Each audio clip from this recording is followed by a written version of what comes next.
అందరికీ నమస్తే అండి. నేను మీ మైథిలి. ఈ పక్షులు చూసారా? పక్షి బొమ్మలు ఎంత అందంగా ఉన్నాయో. ఇవి యాక్చువల్లీ మా బాల్కనీలో హ్యాంగింగ్ చేశామండి.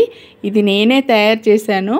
ఎలాగంటే అప్పుడెప్పుడో ఒక పూలదండ గార్లెండ్ తెప్పించి ఉంటాము.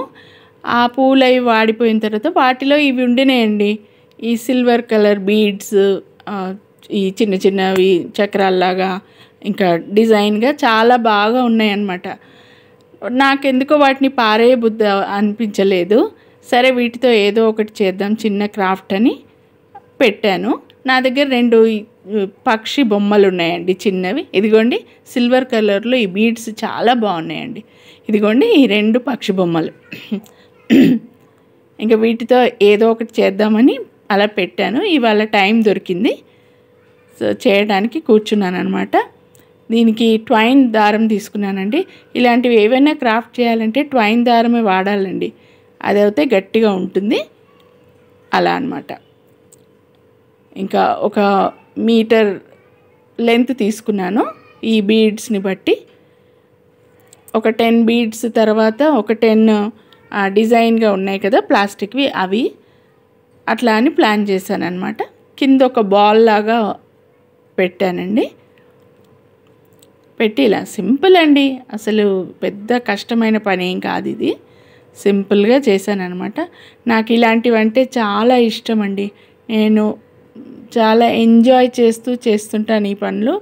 మా ఇంట్లో వాళ్ళు ఒక్కోసారి అంటారు, అసలు నువ్వు నీ చేతులు ఊరుకోవు, మా పిల్లలైనా సరే మా వారైనా చేతులు ఊరుకోవు, ఏదో ఒక పని పెట్టుకుంటావు అంటే, ఇష్టంగా చేసే పనికి ఇబ్బంది ఏముందండి. నాకు ఇవి ఇష్టం, నా ఇష్టంగా చేస్తున్నాను. చూడండి ఇలా, అది ఏదో థర్మోకాల్ మెటీరియల్ అనుకుంటాను, ఈజీగానే నీడిల్ దిగిపోయింది. అలా అన్నమాట. ఫస్ట్ బర్డ్ ఇలా పెట్టాను. ఇలా చూసారా ఎంత అందంగా ఉందో. పారేస్తే ఏంటండి, చెత్తలోకి వెళ్ళిపోతాయి అంతే. కొద్దిగా టైం తీసుకొని దానికి ఒక రూపాన్ని ఇస్తే మనకి ఎంత సాటిస్ఫాక్షన్. ఇలాంటివి మార్కెట్లలో ఎగ్జిబిషన్స్లో బోల్డ్ దొరుకుతాయి, వీటిని మించి అందంగా. కానీ మన చేతులతో చేసింది మనకు ఒక సాటిస్ఫాక్షన్ కదండి. చూడండి అసలు ఎంత అందంగా ఉందో. కొంచెం హైట్గా కట్టాలి. మా అబ్బాయి వాళ్ళు వచ్చిన తర్వాత కట్టిద్దామని చూస్తున్నాను ఏ హైట్లో కట్టాలని.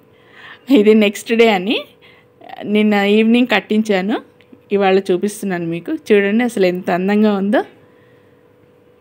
ఇలాంటివి మనకి చిన్న చిన్న ఆనందాలండి. ఇంకేం కావాలి చెప్పండి. డబ్బులు పెడితే బజార్లో దొరికేవే, కానీ మనం చేసుకుంటే అదో తృప్తి. ఈ పైన ఉన్న బొండంతో చేసిన వినాయకుడు మా ఆడపడుచు నాకు కేరళ నుంచి తెచ్చి ఇచ్చారు. ఇవి చిన్న చిన్న మెమరీస్. ఇదిగోండి చక్కని పక్షులు. మీకు నచ్చిందా నా ఈ చిన్న ఆర్ట్? ఓకే అండి, ఉంటాను. బాయ్ అండి.